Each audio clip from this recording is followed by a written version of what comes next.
اللهم صل على سيدنا محمد يا رب صل وسلم. بسم اللہ الرحمن الرحیم. لیکچر نمبر 32 سورہ بینہ کی جو آیات رہ گئی تھیں میں انشاءاللہ آج اس کو گرامر کے لحاظ سے ہم حل کرتے ہیں, پھر اس کی تفسیر. وما تفرق الذین اوتوا الکتاب, یہاں سے چل رہا تھا. وما تفرق,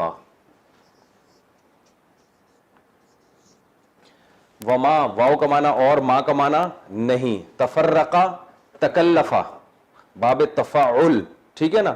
تفرقا اختلاف کرنا, فرقہ واریت ہے نا, کہتے ہیں اختلاف, تو تفرقہ اختلاف کرنا. اختلاف نہیں ہوتا, یہ اختلاف ہوتا ہے, باب افتعال ہے, اکتساب کی طرح. اختلاف کیا ماضی ہے نا. تکلفا یتکلفو تکلفا. وما تفرق الذین, اور نہیں اختلاف کیا, الذین ان لوگوں نے, اوتوا الکتابہ جن کو کتاب دی گئی. اصل میں تھا یہ اوتیو,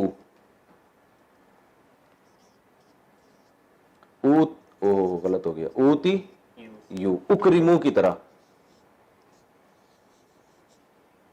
ٹھیک ہے نا. دیکھیں اکرام, اکرام کرنا. اکرما اس نے اکرام کیا. اکرما اکرمو ان دو نے اکرام کیا, ان سب نے اکرام کیا. اکرمو ان سب کا اکرام کیا گیا.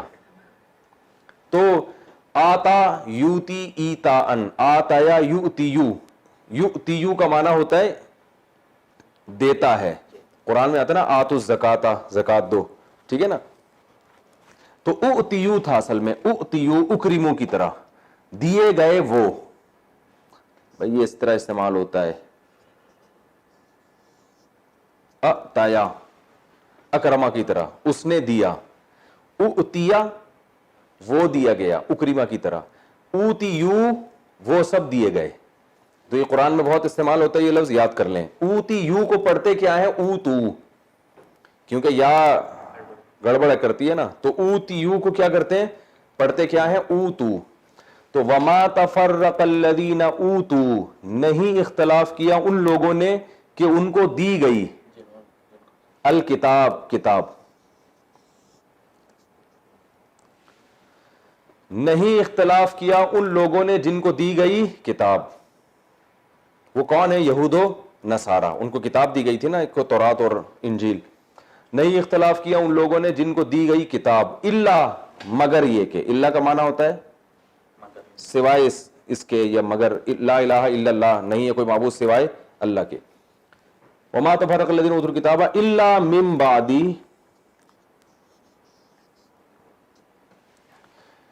الا یہ کہ بعد اس کے, من بعدی اس کے بعد, کس کے بعد آگے آ رہا ہے, الا من بعدی. اگر ہم یوں کریں نا, پہلے پوری آیتیں لکھی ہوئی ہوں تاکہ مجھے یہ وہ لکھی ہوئی آیتیں جو ہے نا وہ بار بار لکھنا نہ پڑے. الا من بعدی ما, دوبارہ پوری آیت لکھتا ہوں. الا من بعدی ما جاءتہم البینہ. اب آیت پوری دیکھیں. وما تفرق الذین اوتوا الکتاب, نہیں اختلاف کیا ان لوگوں نے جن کو کتاب دی گئی, الا من بعدی مگر یہ کہ اس کے بعد. کس کے بعد, ما جاءتہم, یہ ما زائد کہلاتا ہے, یہ ما کا معنی نہیں ہے. وجہ اس کی یہ ہے, وجہ میں بتاؤں گا تو پھر آپ ٹیکنیکل پیچیدگی میں آ جائیں گے. یہ جو قبل اور بعد کے لفظ ہیں نا, یہ ناؤن پہ داخل ہوتے ہیں, یہ سینٹنس پہ داخل نہیں ہوتے, کسی بھی زبان میں نہیں ہوتے, ٹھیک ہے نا. جیسے ہم کہتے ہیں میں آیا زید کے بعد, تو زید ایک ناؤن ہے نا, تو یوں ہونا چاہیے من بعد زیدن, زید کے بعد. لیکن پورا سینٹنس آئے گا تو میں آیا زید کے آنا بھی نہیں, زید کا آنا, یہ بھی ایک ورب یعنی ایک اسم ہو گیا نا, زید کا آنا ایک عمل. پورا سینٹنس زید آیا, یہ ماضی ہے نا, تو اس پہ نہیں آ سکتا. میں آیا زید آیا کے بعد, یہ ہو سکتا ہے, تو اب دیکھو جاءت اصل میں تھا جایات. جاءت کیا تھا؟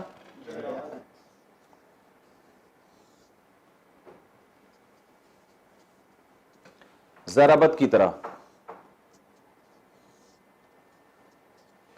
ٹھیک ہے، ضربت. ضربت کا معنی اس نے مارا، جاءت کا معنی وہ آیا. اس کو پڑھتے کیا ہے؟ جاءت. یا آ رہا ہے نا تو اس لیے. تو جاءت کا معنی وہ آیا، ہم کا معنی ان کے پاس، البینہ دلیل. تو اب یہ جاءت ہم البینہ یہ پورا سینٹنس ہے. دلیل آئی ان کے پاس کے بعد. تو یہ عجیب سی بات نہیں بن جائے گی بھائی؟ دلیل آئی ان کے پاس کے بعد، یعنی اب یوں ترجمہ ہوگا اس کا، نہیں دی گئی، سوری، وما تفرق الذین اوتوا الکتاب، اوتوا الکتاب وہ لوگ جن کو کتاب دی گئی انہوں نے اختلاف نہیں کیا مگر دلیل آئی ان کے پاس کے بعد. تو عجیب سی بات بن جائے گی نا. تو یہ اس قسم کے یہ جو جملہ ہے نا، جب بعد کے بعد آتا ہے تو یہ ما مصدریہ کہلاتی ہے. اگر نہیں سمجھ میں آ رہا نا تو اس میں ٹینشن میں نہ جائیں. یہ کہلاتی ہے کہ بعد والے جملے کو، یہ ہے تو سینٹنس لیکن اس کو یہ ناؤن کی طرح بنا دیتی ہے. یہ اردو میں بھی ہے. جیسے میں کہتا ہوں میں آیا کھانا کھانے کے بعد، ایک تو یہ ہے، اور ایک کہتا ہوں میں آیا اس کے بعد کہ میں نے کھانا کھایا. میں نے کھانا کھایا اس کے بعد میں آیا. تو یہ اس کے کا جو ہے نا، یہ کیا کرے گا کہ اس کو اب یہ مضاف الیہ بنا دے گا. تھوڑی پیچیدہ گرامر کی بات ہے، نہیں سمجھ میں آئے تو ٹینشن کی بات نہیں ہے، آ جائے تو بھی ٹھیک ہے. یعنی ان دونوں میں کوئی ربط بنتا نہیں ہے. بعد کا لفظ آفٹر جسے ہے نا، دیکھو انگلش میں بھی کہتے ہیں آئی ول کم آفٹر نہیں، آفٹر مارننگ تو استعمال نہیں ہوتا. آفٹر یو ول گو، اس میں تو استعمال ہوتا ہے انگلش میں. ایسا ہوتا ہے نا انگلش میں، یہ سینٹنس پہ بھی آفٹر اور بیفور داخل ہو جاتا ہے. ہاں، اردو میں نہیں ہوتا اور عربی میں نہیں ہوتا، انگلش میں ہوتا ہے. نہیں ہو رہا تو ابھی نظر آ رہا ہے ہوتے ہوئے. وہ ایک آدمی بغیر وضو کے نماز پڑھتا تھا، لوگوں نے کہا نماز نہیں ہوتی، اس نے کہا میں تو پڑھتا ہوں، ہو جاتی ہے. ٹھیک ہے نا. تو خیر یہ ماں کا کوئی مطلب نہیں ہے، بس یہ ذہن میں رکھیں آپ. یہ لنک کے لیے اس جملے کو اور یہ بات کو آپس میں ملانے کے لیے. اس کو ہم ویسے نحو کی اصطلاح میں کہتے ہیں ماں مصدریہ، لیکن آپ چھوڑیں کیونکہ وہ اتنی ساری ماں نفیب کی بھی آئی ہے اس میں موصول کی، آپ کنفیوز نہ ہو جائیں. تو بس آپ نے یوں کرنا ہے وما تفرق الذین اوتوا الکتاب، نہیں اختلاف کیا ان لوگوں نے کہ جن کو کتاب دی گئی تھی، الا من بعد، مگر بعد اس کے کہ جاءتہم البینہ، دلیل آ گئی ان کے پاس. یعنی دلیل کے ان کے پاس آنے کے بعد انہوں نے اختلاف کیا. حق سے جو اختلاف کیا دلیل کے آنے کے بعد. وما تفرق الذین اوتوا الکتاب الا من بعد ما جاءتهم البینہ وما امروا الا لیعبدوا اللہ. وما امروا، وما واو کا معنی اور، ما کا معنی نہیں. امروا ضربوا کی طرح، ضربوا مارے گئے، وہ امروا حکم دیے گئے، وہ نہیں حکم دیے گئے الا مگر اس بات کا، لیعبدوا، بہت آسان ہے، لیعبدوا کئی بار آ چکا ہے، مگر اس بات کا کہ انہیں چاہیے کہ وہ عبادت کریں. لیعبدوا اللہ، اللہ کی، مخلصین،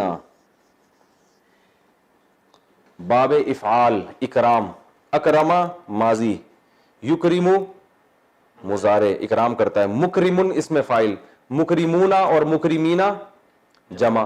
تو اخلصا اخلاص کیا انہوں نے، یخلصو اخلاص کرتا ہے، مخلص اردو میں استعمال ہوتا ہے اخلاص کرنے والا، مخلصون اور مخلصین اخلاص کرنے والے. تو نہیں حکم دیا گیا ان کو مگر اس بات کا کہ وہ عبادت کریں اللہ کی، اخلاص کرتے ہوئے، اخلاص کرنے والے ہوں، مخلصین لہو، اللہ کے لیے، الدین، یہاں دین سے مراد ہے عبادت. دین عبادت کو بھی کہتے ہیں. دین کے بہت سارے معنی آتے ہیں، روز جزا کو بھی کہتے ہیں، طریقے کو بھی کہتے ہیں. دین کسے کہتے ہیں؟ طریقہ. ہم کہتے ہیں نا ہمارا دین اسلام ہے، کیا مطلب ہمارا جو طریقہ ہے، جو زندگی گزارنے کا جو طریقہ ہے وہ کیا ہے؟ اسلام ہے. تو وما امروا، نہیں حکم دیا گیا ان کو مگر اس بات کا کہ وہ اللہ کی عبادت کریں، خالص کرتے ہوئے اس اللہ کے لیے عبادت کو. ٹھیک ہے نا. انہیں حکم دیا گیا تھا کہ صرف اس بات کا، ان سب اہل کتاب اور مشرکین کو حکم دیا گیا تھا کہ وہ اللہ کی عبادت کریں، خالص اسی کے لیے عبادت کو. یعنی اللہ کی عبادت کریں اسی کے لیے عبادت کو خالص کرتے ہوئے، یعنی ایسا نہیں ہو کہ اس کی بھی ہو رہی ہے کسی اور کی بھی ہو رہی ہے. وما امروا الا ليعبدوا الله مخلصين له الدين حنفاء. حنیف کی جمع آتی ہے حنفاء. حنیف، ٹھیک ہے نا. حنیف کہتے ہیں باطل سے ہٹ کر سیدھی طرف چلنا. حنیف کسے کہتے ہیں؟ باطل سے ہٹ کر سیدھی طرف چلنے والے کو حنیف کہا جاتا ہے. حنف اصل میں عربی میں کہتے ہیں میلان. حنف یہ ورب ہے اس کا، میلان. میلان پتہ ہے کسے کہتے ہیں؟ اس کو عربی لفظ ہے میلان، اردو میں میلان کہتے ہیں، مائل ہونا. تو کیا مطلب؟ غلط سے سیدھی طرف مائل ہونا. تو اللہ فرماتے ہیں کہ ان کو حکم دیا گیا اللہ کے لیے عبادت کریں حنفاء. حنیف کی جمع حنفاء آتی ہے، جیسے علماء ایک جمع کا صیغہ ہے نا. تو مائل ہوتے ہوئے، یعنی غلط سے سیدھے کی صحیح کی طرف مائل ہوتے ہوئے. وجہ اس کی یہ کہ ویسے ہی کیوں نہیں کہا کہ سیدھے چلتے ہوئے، غلط سے سیدھے کی طرف مائل کا لفظ کیوں استعمال ہوا؟ اس لیے کہ جب بھی کوئی دین پہ چلتا ہے نا تو غلط طرف اس کو بہت زیادہ شیطان بھی کھینچتا ہے، ماحول بھی کھینچتا ہے، تو بار بار اسے غلط سے سیدھے کی طرف آنا پڑتا ہے. تو اللہ نے فرمایا، ان کو حکم دیا گیا تھا کہ وہ خالص کریں عبادت اس اللہ کے لیے حنفاء، سیدھے چلتے ہوئے. ہم اس کا ترجمہ کیا کریں گے؟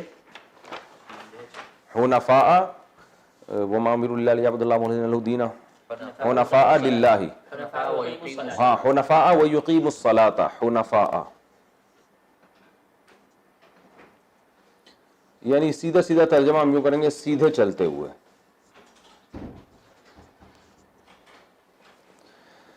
ٹھیک ہے نا. حنفاء ويقيموا الصلاة، اور ان کو یہ بھی حکم دیا گیا تھا یقیموا. یہ جو یقیموا ہے نا، پہلے تھا نا لیعبدوا،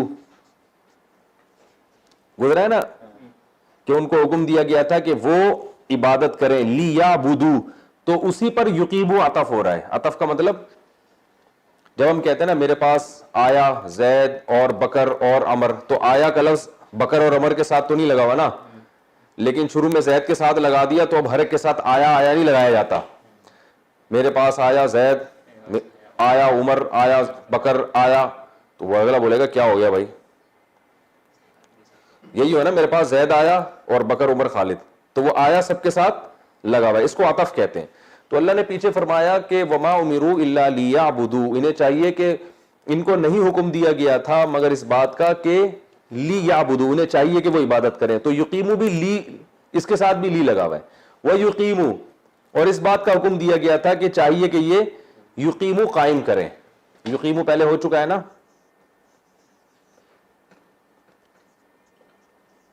یقیموا کہ وہ قائم کریں الصلاۃ، نماز کو. وَيُقِيمُ الصَّلَاةَ وَيُؤْتُوا، یؤتوا اصل میں تھا یؤتیو.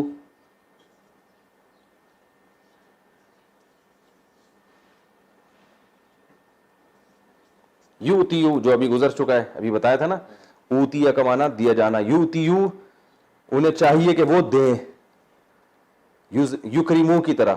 وَيُؤْتُوا الزَّكَاةَ کیا دیں؟ وَيُؤْتُوا الزَّكَاةَ وَذَلِكَ دِينُ الْقَيِّمَةِ. واو کا معنی اور ذالکہ کا معنی یہ، دین کا معنی طریقہ. القیمہ، قیمہ سے مراد کیا ہے؟ پیچھے ذکر کیا نا فیہا کتب قیمہ، اس میں سیدھی تحریریں ہیں. صحیح ہے نا، بالکل جو جن کے مضامین بالکل ٹھیک ہیں. تو یہ انہی سیدھی تحریروں کا طریقہ ہے. مطلب یہ جو پیچھے اللہ نے صحیفے نازل کیے نا جن کی تحریریں بالکل کجی سے پاک ہیں، ان میں کوئی ٹیڑھا پن نہیں ہے، ان تحریروں میں بالکل صاف دین فطرت کے مطابق، تو ان تحریروں کا طریقہ یہی ہے. کیا طریقہ ہے؟ کہ نہیں حکم دیا گیا ان کو، میں اس کو آسان جب ترجمہ آخر میں کروں گا نا تو اس میں انشاءاللہ سمجھ میں آ جائے گا. وَذَلِكَ دِينُ الْقَيِّمَةِ، یہی سیدھی تحریروں کا طریقہ ہے. ٹھیک ہے نا، یعنی ان سیدھے صحیفے جو اللہ نے نازل کیے نا جن کے مضامین بالکل ٹھیک ہے، ان کا طریقہ یہی ہے. کیا ہے؟ یہ جو پیچھے بیان ہوا نا ان میں تو یہی باتیں لکھی ہوئی ہیں کہ نماز قائم کریں، صرف اللہ کی عبادت کریں اور زکوٰۃ ادا کریں. تو ان میں تو یہ چیزیں ہیں، لوگ تو شکایت ہو رہی ہے کہ یہ پتہ نہیں کن چیزوں میں لگ گئے ہیں. وَذَلِكَ دِينُ الْقَيِّمَةِ. إِنَّ الَّذِينَ، ان الذین کفروا، بے شک وہ لوگ جنہوں نے کفر کیا، من اہل کتاب، اہل کتاب میں سے، والمشرکین، اور مشرکین میں سے، فی ناری جہنم، وہ ہیں نار کہتے ہیں آگ کو، جہنم کا معنی جہنم، فی ناری جہنم، اولئک خالدین فیہا، خالدین، خلد کہتے ہیں ہمیشہ، یہ پہلے لفظ آیا ابھی خالدین نہیں آیا نا، خلد کہتے ہیں ہمیشہ رہنے کو کہیں بھی، تو جنت الخلد ہے نا، ہمیشہ کی جنت، تو خالد ہمیشہ رہنے والا، اور خالدین اس کی جماعتی ہے، خلود بھی ہمیشگی کو کہتے ہیں، خلود فی النار، تو خالدہ یا خلودو ہوتا ہے، تو خالدین ہمیشہ رہیں گے، خالدین فیہا اس آگ میں، اولئک یہ لوگ، شر بدترین ہے، البریہ، بریہ مخلوق کو کہتے ہیں، دیکھیں کہتے ہیں نا بحر و بر، بحر سمندر کو، بر خشکی کو، تو مخلوق کیونکہ جو چلنے پھرنے والی مخلوق ہے عام طور پر خشکی پہ ہی ہوتی ہے نا، انسانوں کے لحاظ سے جس سے صبح شام واسطہ پڑتا ہے، تو اس لیے البریہ کا معنی ہوتا ہے مخلوق، بس اس کا ترجمہ کیا کریں گے؟ مخلوق، اولئک شر البریہ، یہ مخلوق میں سب سے شر ہیں، سب سے بدتر ہیں، اولئک ہم شر البریہ، ہم کا معنی بھی وہی ہے، اولئک یہ لوگ ہیں، ہم شر البریہ۔ آگے ان الذین آمنوا وعملوا الصالحات، یہ مجھے فی ناری جہنم سے ایک واقعہ یاد آتا ہے، یہ جو ہے نا فی ناری جہنم، میں جب سعودی عرب میں تھا تو وہاں ہم ٹیکسی میں جا رہے تھے، ایک عربی ڈرائیور تھا، تو میرے ساتھ ایک بنگلہ دیش کا لڑکا بیٹھا، آدمی تھا، لڑکا کیا، ایک ساتھ میں بیٹھا ہوا تھا، تو وہ ٹیکسی ڈرائیور کرایہ زیادہ مانگ رہا تھا، شروع میں کچھ بات تھی یا کنفیوز، ہمیں یعنی سمجھ نہیں پائے ہوں گے اس کی بات، تو اب جب پڈا شروع ہو گیا نا ان وقت پہ، تو میں نے بھی ڈرائیور کو تھوڑی بہت کہا، میں نے کہا یار آپ غلط کر رہے ہو، تو جو بنگلہ دیش والا تھا نا، اب عربی تو آتی نہیں تھی اس کو، وہ اس ڈرائیور کو عربی کو بار بار کہہ رہا ہے فی ناری جہنم کہہ رہا ہے فی ناری، غصے میں، فی ناری اور کوئی لفظ اس کو آ ہی نہیں رہا، فی ناری جہنم، فی ناری جہنم۔ تو میں جب بھی یہ سورہ بینہ کی تلاوت کرتا ہوں نا، اور یہ آیت آتی ہے کہ ان الذین کفروا من اہل الکتاب والمشرکین فی ناری جہنم، تو مجھے وہ واقعہ یاد آتا ہے لازم، تو مجھے اتنی ہنسی آ رہی تھی، تو مجھے پھر غصہ بھی ہو رہا، ہنس کے رہے ہو اچھا، تو مجھے واقعہ وہ بہت یاد آتا ہے، جب بھی وہ کوئی ہوتا ہے نا، وہ بار بار اس کو غصے میں آ کے کہہ رہا ہے، اور تو کچھ لفظ آ ہی نہیں رہا تھا، کہہ رہا فی ناری جہنم۔ تو اس پہ ایک واقعہ ہے نا، ایک آدمی سعودی عرب میں گیا تو ٹیکسی ڈرائیور اس کو کہیں غلط راستے پہ لے کے چلا گیا، اب یہ بیچارہ پاکستانی، اس کو راستہ ہی سمجھ میں نہیں آ رہا، تو اب کیسے بات کرے اس سے، تو اسے کہتے ہیں یا شیخ اہدنا الصراط المستقیم اہدنا الصراط المستقیم، تو فی ناری جہنم خالدین فیہا اولئک ہم شر البریہ، ابے ہم بھی ہے یا نہیں ہے؟ اولئک ہم شر البریہ۔ ان الذین آمنوا، واسع خان تم نے حفظ کیا ہے پورا قرآن، ان الذین آمنوا بے شک وہ لوگ جو ایمان لائے، وہی بار بار آ چکا ہے، وعملوا الصالحات اور نیک اعمال کیے، اولئک ہم خیر البریہ، شر البریہ کا اپوزٹ کیا ہے؟ خیر البریہ، مخلوق میں سب سے بہترین ہے، جزاؤہم، جزا کسے کہتے ہیں؟ بدلے کو، جزاؤہم ان کا بدلہ، عند ربہم اپنے رب کے پاس، عندہ کیا کہتے ہیں؟ عندہ کہتے ہیں پاس کو، کہتے ہیں نا انہوں نے انڈیا دے دیا ہے، بھائی یہ استعمال ہوتا ہے نا، بھائی وہ جو وزیر خارجہ نے انڈیا دیا ہے، انڈیا کا مطلب کیا ہوتا ہے؟ جو ان کے ذہن میں جو چیز آئی تھی، جو ان کی رائے ہے، وہ انہوں نے پیش کر دی ہے، تو عندہ کا معنی ہوتا ہے کسی کے پاس، نزدیک، عند اللہ، ٹھیک ہے نا، اللہ کے پاس، تمہارا اجر عند اللہ ہے، اللہ کے پاس ہے، تو جزاؤہم عند ربہم ان کا بدلہ ان کے رب کے پاس ہے، وہ کیا ہے؟ جنات، جنات کو سمجھیں، جنات کیا چیز ہے؟ عربی میں جیم، نون اور نون جس کو ڈبل ملا کے لکھا جاتا ہے تشدید کے ساتھ، یہ اصل میں جیم اور نون ہے، ڈبل نون، تو یہ مادہ جہاں بھی ہوتا ہے نا اس کا معنی ہوتا ہے چھپا ہوا ہونا کسی چیز کا. کوئی بھی چیز چھپی ہوئی ہوگی نا اس میں جن کا معنی پایا جائے گا. اسی سے نکلا ہے جنون. مجنون کو مجنون کیوں کہتے ہیں؟ اس کی عقل چھپ گئی ہے. الٹی الٹی باولوں جیسی باتیں کر رہا ہوتا ہے مجنون نہیں، پاگل ہو جاتا ہے. تو کیا مطلب؟ اس کی عقل پہ پردہ پڑا ہوا ہے تو چھپ گئی نا عقل. تو جس مادے میں بھی یعنی جیم ڈبل نون کا معنی جہاں بھی آ رہا ہوگا نا اس میں کوئی نہ کوئی چھپی ہوئی معنی پیدا ہو رہے ہوں گے. ہاں وہ بتاتا ہوں میں. مجنون عقل پہ، عقل چھپ گئی ہو جس کی، پاگل ہو گیا ہو. تو پاگل ہو گیا تو ظاہر ہے اس کی عقل چھپ گئی نا، تبھی تو ایسی باتیں کر رہا ہے. جنون دیوانگی کو کہتے ہیں، اس میں بھی عقل کیا ہو جاتی ہے؟ چھپ جاتی ہے. جنین عربی میں اس بچے کو کہتے ہیں جو ماں کے پیٹ میں ہوتا ہے. هو اعلم بكم اذ انتم اجنة في بطون امهاتكم. جنین کی جمع اجنہ آتی ہے. اللہ اس وقت سے تمہیں جانتا ہے جب تم اپنی ماں کے پیٹ میں جنین تھے. تو جنین ماں کے پیٹ میں جو بچہ ہوتا ہے اس کو بھی کہتے ہیں جن.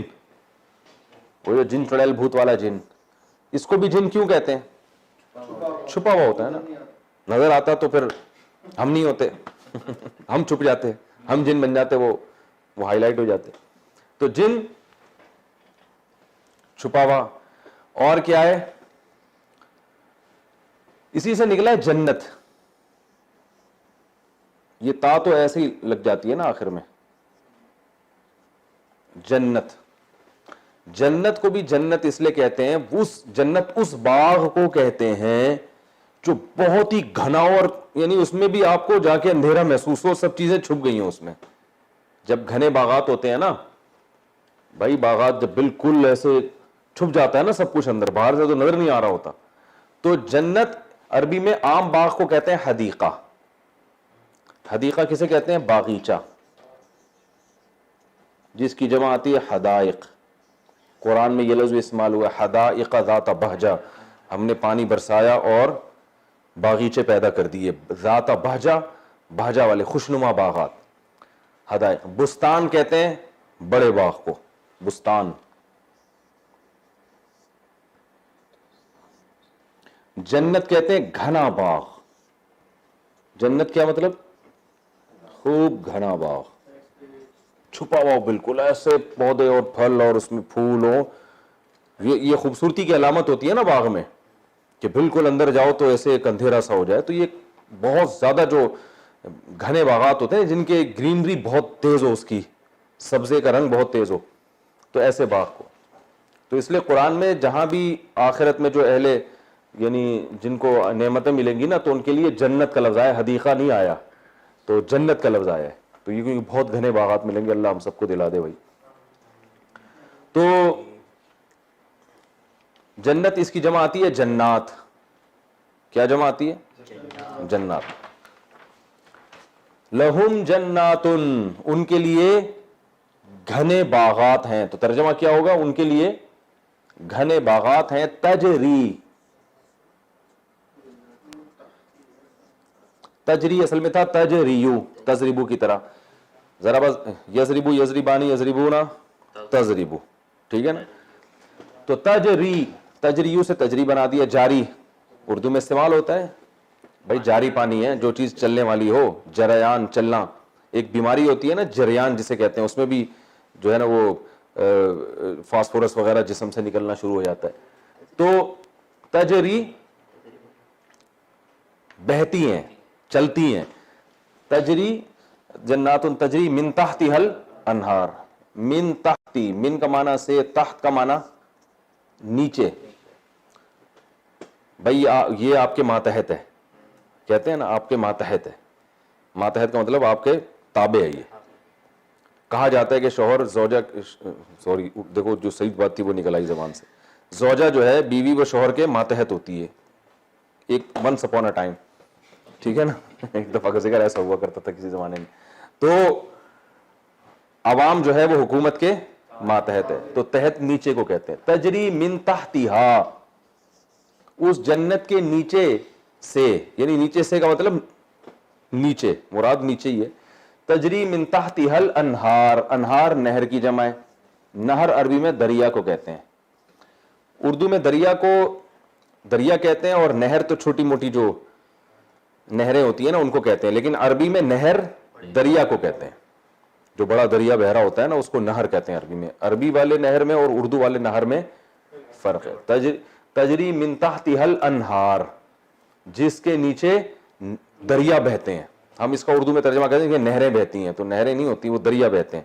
بڑے بڑے دریا ہیں جنت میں, بہت خوشنما, جو ان باغات میں بل کھاتے ہوئے دریا جو ہے, کیا اللہ نے کیا نقشہ, یعنی اس سے زیادہ انسان کے لیے حسن و جمال والی جگہ ہو نہیں سکتی. اور اس میں تھوڑی دیر کے لیے حوروں کا تصور بھی کر لیں, ٹھیک ہے نا, تصور پر تو گورنمنٹ کی طرف سے کوئی پابندی نہیں ہے نا, خوش ہو جائیں تھوڑی دیر کے لیے, اور کیا ہے. اللہ ہم سب کو لے جائے تو پھر وہ حقیقت میں بھی دیکھ لیں گے. تو اور اسی میں یاقوت اور مرجان کے محلات بنے ہوئے ہیں, ٹھیک ہے نا, بالا خانے ہیں, تو اسی میں بازار بھی لگیں گے. تو کبھی کبھار ہمارا جانا ہوتا ہے نا, ابھی میں وہاں گیا تھا,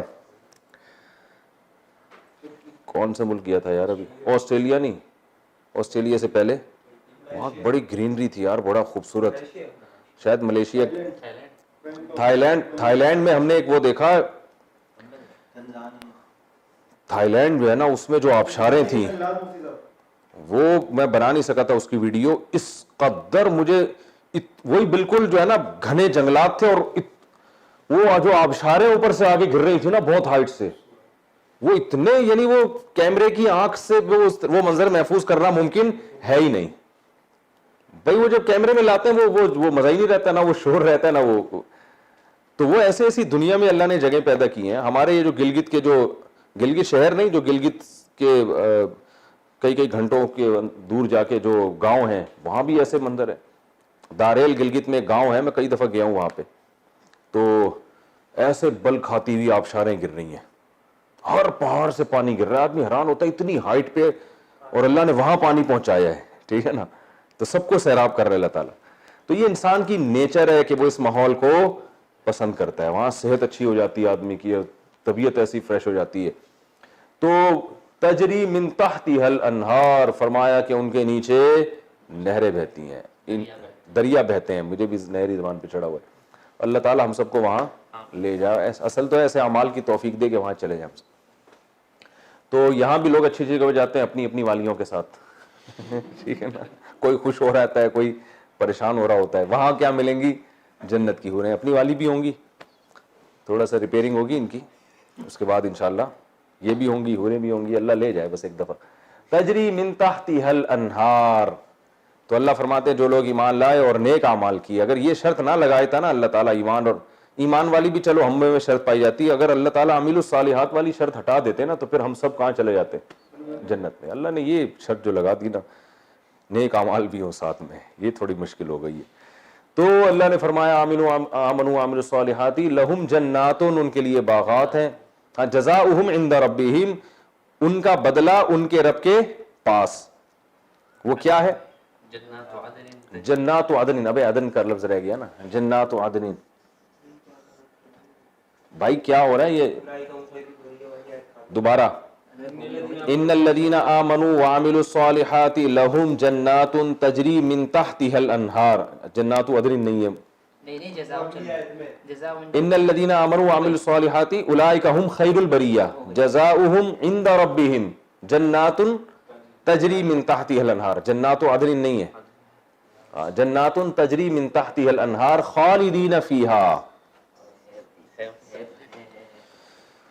یہ میرے سامنے رکھا کرو, جزاؤہم عند ربہم جنات عدن. جنات عدن ہے, عدن بھی ہمیشگی کو کہتے ہیں. عدن کسے کہتے ہیں, ہمیشہ. تو جنات عدن ہمیشگی کے باغات ہیں. ہمیشگی کے باغات کا مطلب وہ باغات جو ہمیشہ رہیں گے. تو ایک صفت تو اللہ نے یہ بیان کی کہ باغات ہمیشہ رہیں گے. اس میں ایک وہم ہو سکتا تھا باغ تو ہمیشہ رہے گا, پتہ نہیں ہم بھی ہمیشہ رہیں گے کہ نہیں رہیں گے. تو اللہ نے بتایا خالدین فیہا, ہمیشہ ہمیشہ ان باغات میں یہ رہیں گے. صحابہ کرام جب یہ آیتیں پڑھتے تھے روتے تھے بہت زیادہ, جہنم کی آیتیں پڑھ کے اور جنت کی, تو کہ کیسے اللہ نے اپنے نیک بندوں کے لیے نعمتیں تیار کر کے رکھی ہیں.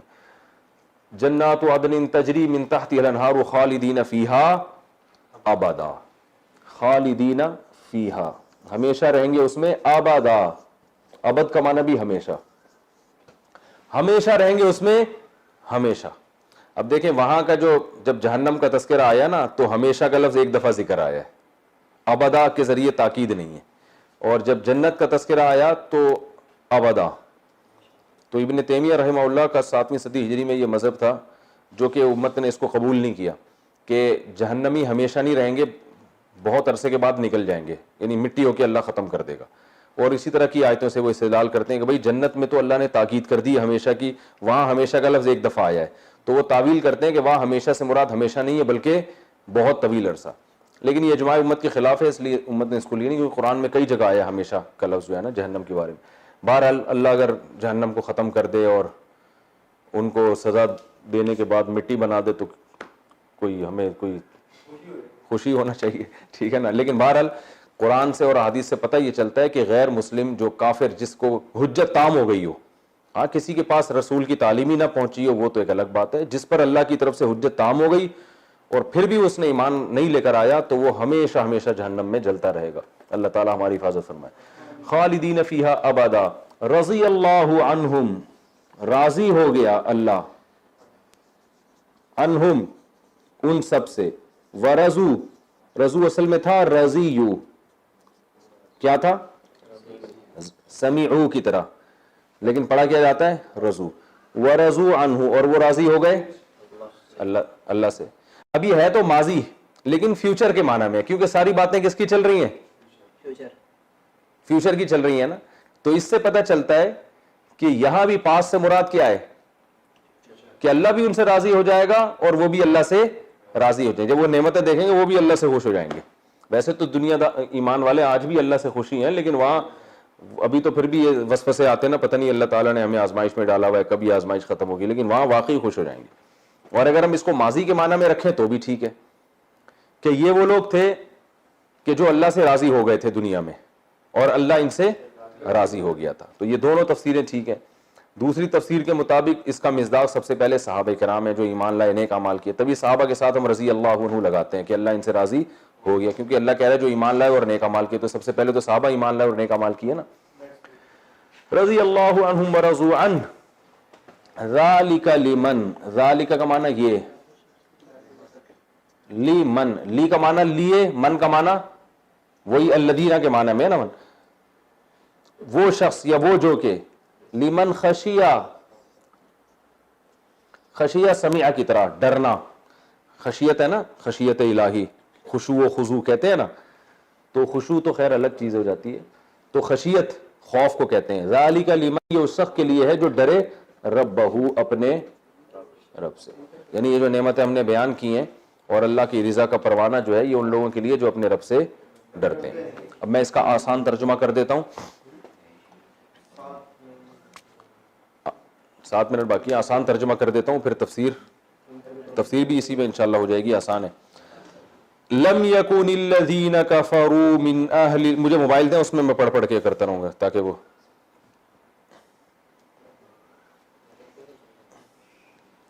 لم یکن الذین کفروا من اہل الکتاب والمشرکین منفکین حتی تأتیہم البینہ.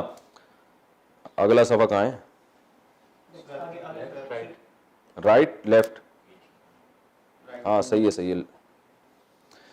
اللہ نے فرمایا لم یکن الذین کفروا, نہیں ہوئے کافر لوگ اہل کتاب میں سے اور مشرکین میں سے, منفکینا کہ وہ جدا ہو جاتے, کس سے, یہاں محذوف ہے, اپنے باطل دین سے, اپنے باطل دین سے الگ ہو جاتے, حتی تأتیہم البینہ, یہاں تک کہ ان کے پاس دلیل آ جائے.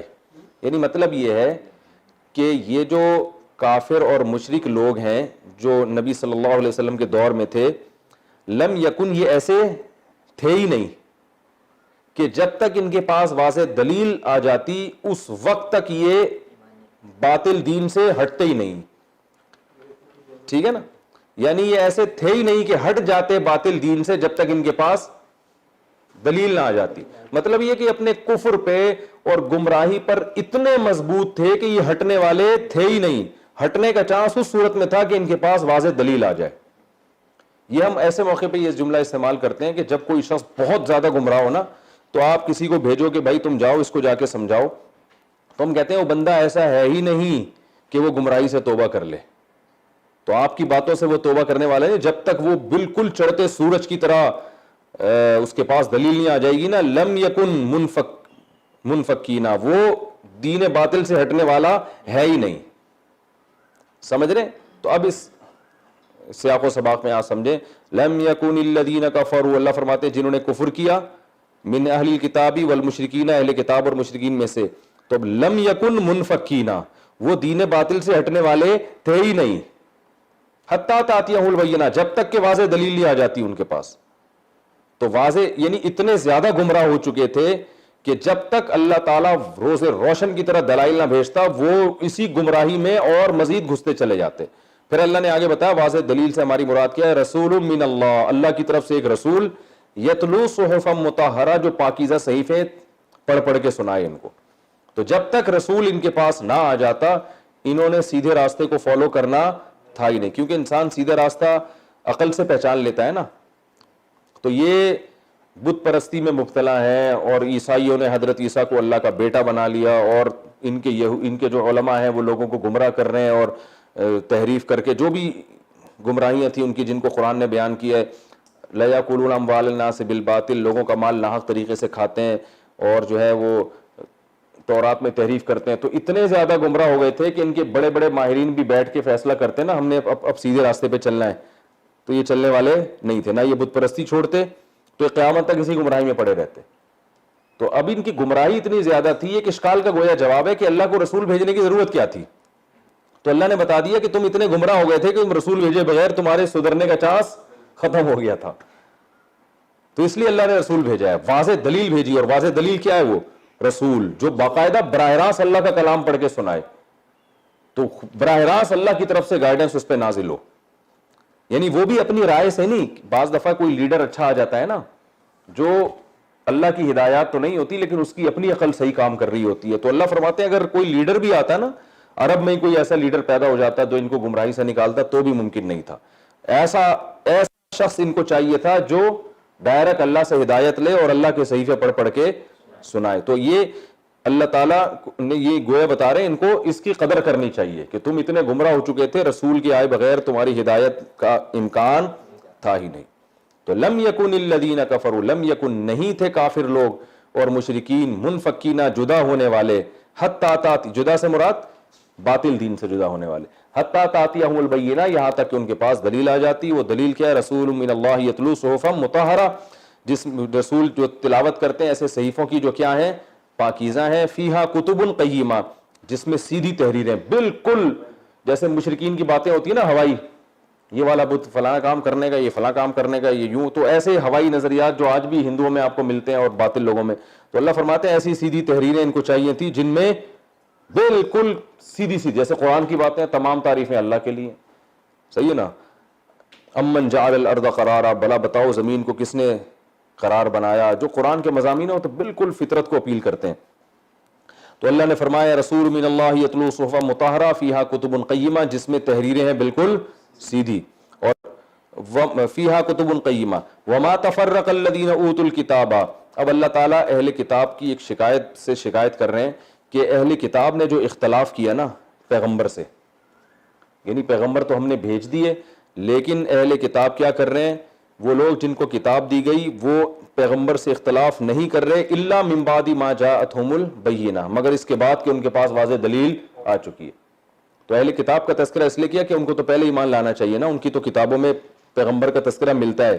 مشرکین مکہ تو بالکل ہی جاہل ہیں، تو ان کو تو ایمان لانا چاہیے تھا. تو اللہ فرماتے ہیں اتنی واضح دلیل آنے کے بعد بھی یہ اختلاف کر رہے ہیں، تو یہ اس کی علامت نہیں کہ دلیل واضح نہیں ہے، بلکہ دلیل واضح ہونے کے باوجود یہ ہٹ دھرمی کی وجہ سے اختلاف کر رہے ہیں. اور اللہ نے فرمایا وما امروا، ان کو پہلے بھی یہی بات کا حکم دیا گیا تھا. یعنی اسلام ان کو جس بات کا آرڈر دے رہا ہے نا، یہ کوئی نئی باتیں نہیں ہیں، اصل ان کے دین کی تعلیمات تو یہی ہیں. تو ان کو تو اور زیادہ فالو کرنا چاہیے کہ اسلام کوئی نیا دین نہیں ہے بلکہ وہی دین ہے جو حضرت عیسیٰ اور موسیٰ علیہ السلام لے کر آئے. تو اللہ نے فرمایا وما امروا، ان کو نہیں حکم دیا گیا تھا یعنی ماضی میں، الا مگر اسی بات کا حکم دیا گیا تھا لیعبدوا اللہ مخلصین لہ الدین، کہ یہ اللہ کی عبادت کریں اسی کے لیے دین کو خالص کرتے ہوئے. تو انہوں نے ان تعلیمات کو چھوڑ دیا، اسی کے لیے عبادت کو خالص نہیں کرتے. عیسیٰ ابن مریم کی بھی عبادت ہو رہی ہے اور جو ہے نا یہود نے اپنے علماء کو معبود بنا لیا تھا، وہ کیسے، وہ ہم بعد میں پڑھیں گے انشاءاللہ۔ مخلصین لہ الدین حنفاء، بالکل سیدھا چلتے ہوئے، باطل دین سے بالکل سیدھا چلتے ہوئے۔ میں ترجمہ کر لوں اس کا، وَيُقِيمُ الصَّلَاةَ، اور ان کو حکم دیا گیا تھا کہ نماز قائم کریں، وَيُؤْتُوا الزَّكَاةَ، اور زکوٰۃ دیا کریں، وَذَلِكَ دِينُ الْقَيِّمَةِ، یہی اس سیدھی تحریریں جو ہے نا، جو سیدھے صحیفے ہیں، ان کا طریقہ یہی تھا۔ تو پہلے جو تورات اور انجیل میں جو اللہ نے صحیفے نازل کیے ان میں بھی یہی بات تھی، اور قرآن بھی یہی کہہ رہا ہے، اور یہی چیز انہوں نے کیا کر دی ہے، چھوڑ دی ہے۔ ان الذی، اب آگے اللہ تعالیٰ دھمکی دے رہے ہیں جو لوگ کافر ہوئے اہل کتاب میں سے اور جو مشرکین ہیں، یعنی یہ بتا دیا کہ جو ہمارے پیغمبر آئے ہیں نا واضح دلیل کے ساتھ، اب یہ ان پر ایمان لانا آپشنل نہیں ہے کہ تم لانا چاہو تو لے آؤ، فالو کرنا چاہو تو کر لو، نہیں کرنا چاہو تو نہیں کرو۔ اللہ فرماتے ہیں اب دلیل آ چکی ہے۔ ان الذین کفروا، لہذا جو بھی انکار کریں گے، کفر کہتے ہیں انکار کرنا، اہل کتاب میں سے اور مشرکین میں سے، فی ناری جہنم، وہ جہنم کی آگ میں ہوں گے، خالدین فیہا، جس میں وہ ہمیشہ رہیں گے، اولئک ہم شر البریہ، اور اللہ کی نظر میں وہ سب سے بدترین مخلوق ہیں۔ ان الذین آمنوا وعملوا الصالحات، جو ایمان لائے اور نیک اعمال کیے، اولئک ہم خیر البریہ، وہ سب سے بہترین مخلوق ہیں۔ جزاؤہم عند ربہم، ان کا بدلہ ان کے رب کے نزدیک، جنات عدن تجری من تحتها الانہار، ہمیشگی کے باغات ہیں جن کے نیچے نہریں بہتی ہیں، خالدین فیہا ابدا، جس میں ہمیشہ رہیں گے، رضی اللہ عنہم ورضوا عنہ، اللہ ان سے راضی ہو گیا اور وہ اللہ سے خوش ہیں۔ ذالک لمن، یہ اس شخص کے لیے ہے، خشی ربہ، جو اپنے رب سے ڈرتا ہے۔ اس سورت کی تفسیر بھی ترجمے میں ہی آ گئی ہے، کوئی الگ سے تفسیر نہیں ہے، اس میں اللہ تعالیٰ نے بتایا ہے، میں چاہ رہا ہوں تاکہ اسی ایپیسوڈ میں تفسیر بھی ہو جائے، کہ اس میں اللہ تعالیٰ نے بتا دیا کہ مشرکین مکہ اور یہود و نصارہ کو تو احسان ماننا چاہیے کہ اتنے زیادہ گمراہ ہو چکے تھے کہ جب تک اتنا شاندار نبی نہ آتا انہوں نے ایمان لانا تھا ہی نہیں، تو اللہ نے ان کے ایمان کے لیے ایسے شاندار پیغمبر کو بھیج دیا اور اس پر باقاعدہ اپنا کلام نازل کیا۔ تو اس کے باوجود یہ جو اختلاف کر رہے ہیں تو یہ دلیل کے آنے کے بعد اختلاف ہے جو قابل معافی نہیں ہے، اور لہذا قابل معافی نہیں ہے تو جو ایمان نہیں لائیں گے ان کا یہ حشر ہوگا، اور جو ایمان لائیں گے ان کو یہ جزا ملے گی۔ اللہ تعالی ہمیں سمجھنے کی، عمل کرنے کی توفیق عطا فرمائے۔